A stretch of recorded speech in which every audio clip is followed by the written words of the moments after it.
Bienvenue dans un tutoriel de Foundry VTT où je vais vous montrer les bases du combat et ensuite on va pimper ça avec un module qui est très utilisé et qui rend ça encore plus convivial et beau parce qu'on aime ça quand c'est beau. Alors ici j'ai une superbe carte avec un cœur purulent, un dragon et mes deux personnages ainsi que une goule qui est en train de monter. Alors tout ce monde-là vont se battre au sommet de cette ruine-là. Pour faire les combats, alors c'est simple, ici vous avez le petit icône à droite qui est le Combat Encounter. Là j'utilise aucun module pour ça, c'est vraiment qu'est-ce qui est livré avec Foundry de base. Alors vous faites un clic de droit sur l'acteur que vous voulez inclure dans le combat et vous avez le petit icône ici qui est Toggle Combat State qui permet de le rajouter dans l'encounter. Alors je clique, il est là. Je reclique, oh, il disparaît. Vous pouvez aussi aller directement sur son entrée dans la liste, faire un clic de droit et vous avez, vous pouvez l'enlever, updater des choses en lien avec le combat et rouler son initiative. Alors, moi, je voudrais sélectionner les autres. Donc, je pourrais dire, moi, je veux tout ce monde-là. Je sélectionne, clic de droit, et je clique sur l'icône, et ils sont tous rendus ici. Mais ils disent, ah non, moi, le cœur, je le veux pas. C'est juste un acteur, mais en réalité, il n'y a pas d'effet. Alors, je pourrais dire, je l'enlève. Et ensuite, il faut rouler les initiatives. Les joueurs, habituellement, vont le faire eux autres mêmes. Vous pouvez cliquer et là, vous savez comment vous roulez ça avec avantage, désavantage normal. On roule parce que là, c'est le système de Donjon Dragon qui est installé sur cette instance de Foundry. Alors, Herménégil de rouler ça. Alors, je vais faire Corvin. Voilà. Et là, vous, des fois, vous pouvez en avoir plusieurs comme maître de jeu à contrôler. Vous avez des petits boutons ici, là, vraiment pratiques. Roll NPCs et Roll All. Roll All, c'est pour rouler tout le monde en même temps. Ça va quand même être des jeux individuels, mais tout le monde va vous rouler pour tout le monde. Sinon, il y a le deuxième bouton qui va rouler tous les acteurs qui n'ont pas d'utilisateur actuellement connecté dessus. Donc là, moi, si je l'aurais fait, ça aurait donné la même chose que l'autre bouton parce que il n'y a pas de joueur de connecté. Mais là, je vais le faire et voilà, ils sont roulés. Oh, j'ai même eu un 20. Parfait. Alors, c'est le temps de commencer le combat. Alors, ici en bas, vous avez le Begin Combat. Et là, il y a le Super D par défaut qui est configurable parce que oui, c'est Foundry. Mais avant toute chose, mettons que vous voudriez rajouter un individu dans le combat. Mettons ici, Monsieur le Ghoul, finalement, il y en a deux. Où l'autre était caché, puis là, il arrive. Alors, il n'y a rien qui vous empêche de le rajouter. Voilà. Et là, vous pourriez dire, lui, au lieu de rouler son initiative, on va faire update combattant, puis on va dire, finalement, lui, il va agir à 5. Voilà, comme ça. Ça peut être pratique aussi pour des acteurs qui représentent des layer action, des choses comme ça, dans Donjon Dragon. Si vous voulez configurer des petites choses, comme entre autres l'image en dessous qui indique qui est... c'est au tour à qui de jouer, vous allez dans les options, dans le Configure Setting, et dans le Core, vous allez avoir le Combat Tracker. Configure Combat Tracker. Voilà. Alors ici, vous pouvez configurer le marqueur. Il pourrait ne pas en avoir. Vous dites l'animation c'est quoi, vous pouvez la changer comme, mettons, pulse. Vous pouvez choisir une autre image. Et le int, donc des petites choses là, qui pourraient être configurables. C'est assez basic. Sauvegarde et là, voilà, ça pulse à la place de tourner. Ça tourne en plus. Alors, on va leur mettre plus simple là, parce que, en plus, c'est sur un gros. Là. Voilà, juste spin comme ça. Ok. Puis je vais même leur mettre. Non, c'est ça, je pouvais pas. Ok, parfait. Bon, alors, c'est à mon gros dragon. Le combat il est commencé, on est au tour 1, le round 1, et c'est à lui. Ici en bas, vous avez des petites flèches qui vont vous permettre de passer au tour suivant ou de reculer. Donc là, il va aller sur le prochain sur la liste qui est au ghoul. Le ghoul va jouer son tour, puis une fois que c'est terminé, ben, on passe au suivant, et ainsi de suite. Quand que un, une créature, un acteur meurt, il peut être marqué comme défait. Ici, là. Mark as defeat. Voilà. Alors, il va sortir. Vous voyez, il devient en rouge. Il y a une tête de mort qui apparaît.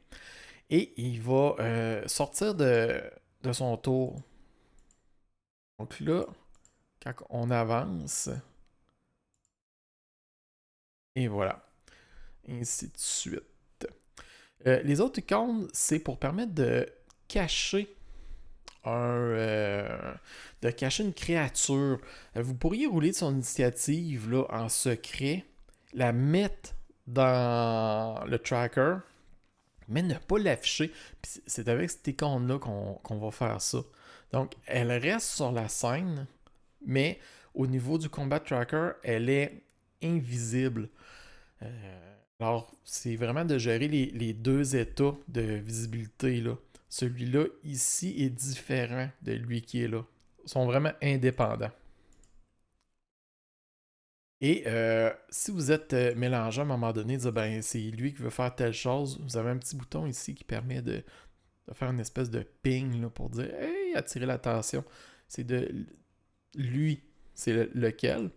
Ou sinon aussi, vous pouvez simplement survoler avec votre souris et ça va vous indiquer rapidement qui est qui. Ça peut être assez pratique quand vous avez plusieurs créatures pareilles, surtout pour le maître de jeu. Les initiatives sont tout le temps modifiables. À tout moment, là, vous pourriez décider en déplacer. Puis ça va s'ajuster automatiquement. Ensuite, ben, dans les options, ben, Foundry retient les déplacements avec un X pour savoir d'où c'est que vous êtes parti. Vous pourriez décider d'effacer ça pour effacer l'encounter. Chose intéressante aussi avec la version 13, c'est que les encounters sont multi-scènes. Alors, vous pourriez avoir un combat qui se déroule à travers plusieurs scènes, ce qui est vraiment le fun. Alors, vous pourriez séparer votre carte avec, mettons, le sous-sol et le rez-de-chaussée, avoir deux scènes complètement différentes, ou un bateau avec les quais à côté. C'est vraiment au choix comment vous voulez gérer ça avec votre carte, mais c'est tout à fait possible maintenant avec la version 13. Puis les options là, pour configurer rapidement là, le combat sont toutes modifiables ici là, à partir de ça. Et une fois que c'est terminé, que les ennemis sont tous défaits, ben, vous faites End Combat. Et voilà. Alors automatiquement, ça ici, ça se décoche et ils ne sont plus en combat. Alors ça, c'est le système de base. Mais il y a un module qui est vraiment très intéressant de Riper. Encore une fois, ce développeur. Alors, dans les modules, je vais rajouter le Carousel Combat Tracker. Et là, qu'est-ce que ça va faire? Voilà. Alors là, il est chargé. Et je vais refaire mon combat. Je vais. Quoique là, lui, il n'est plus d'effet. Voilà, on va aller le rechercher. On enlève la mort. Je vais toutes les reprendre. Lui, je l'enlève. Et là, vous voyez en haut, qu'est-ce qui est arrivé? On est rendu avec des cartes. on les survole avec la souris, on voit là, des informations là, sur qu'est-ce qui est quoi. Et il est possible aussi de rouler l'initiative à partir d'en haut. Alors, les joueurs, au lieu d'aller dans l'onglet Combat Encounters, ils peuvent simplement cliquer sur leur carte en haut. Et vous aussi, vous pouvez faire la même chose.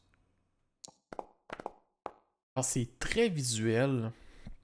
C'est vraiment le fun. Et, dans le fond, ce que ça permet, c'est vous n'êtes plus obligé d'être dans le Combat Encounter ici à droite. Vous pouvez être direct dans le chat et gérer votre combat en haut parce que vous retrouvez toutes les options ici pour le NPC. Voilà. Là, comme vous voyez, il y a ça ici qui indique le tour dans la direction que ça va. Alors, le premier, ça va être le dragon. Ainsi de suite. Et ça va boucler automatiquement. Les cartes vont changer de place. Donc, admettons que là, je vais commencer le combat. Voilà. Alors, c'est commencé. Et le dragon, il a joué. Je fais suivant. C'est au tour à Corvin. Suivant. Et vous voyez, les cartes se déplacent.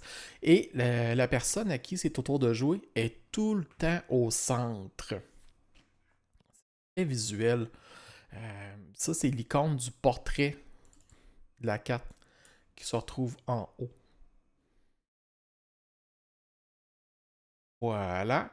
Et ben, vous retrouvez les options, mettre fin au combat, ajouter un événement, reculer, passer au prochain.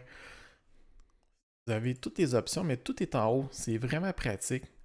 Et là aussi, vous avez encore les trois petites icônes. Alors, si j'aurais voulu cacher cette goule-là, j'aurais pu dire, oh, je la cache. Là, vous la voyez, mais plus opaque. Il y a une espèce d'opacité qui s'est mise. Les joueurs, eux, verront pas du tout la carte. C'est comme un peu l'équivalent de ça ici. On voit là, qu'il est caché. Là. Vous le voyez parce que ben, vous voyez tout et accès à tout, mais les joueurs ne le verront pas. Et lorsqu'une créature est marquée comme défaite, eh bien, il y a la tête de mort ici, plus bas, va se mettre, et la créature devient grise, grisâtre, là. Comme ça. Et là, on va parler de configuration.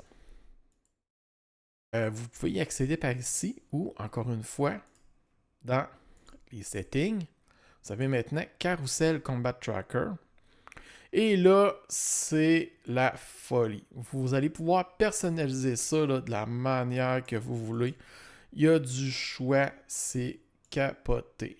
Alors là, présentement, il est normal, mais je me dis, ah, c'est un peu petit ça. Alors, on va enlarge le carrousel.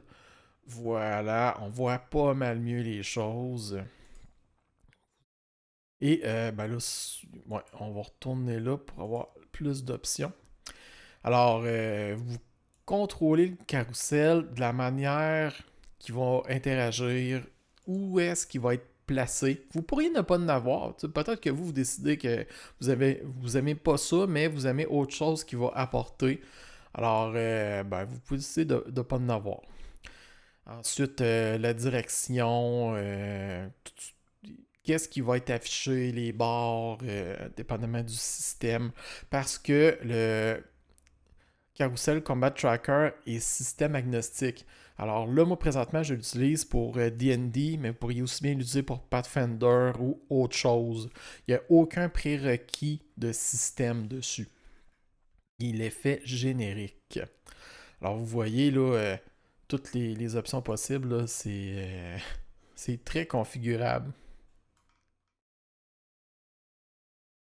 C'est ce qui fait le tour d'un combat dans Foundry de manière quand même assez simpliste. Là, c'est la base, mais habituellement, à 90% du temps, c'est tout ce qu'on a de besoin de faire. Alors, je vous souhaite des bons combats et peut-être. Ah!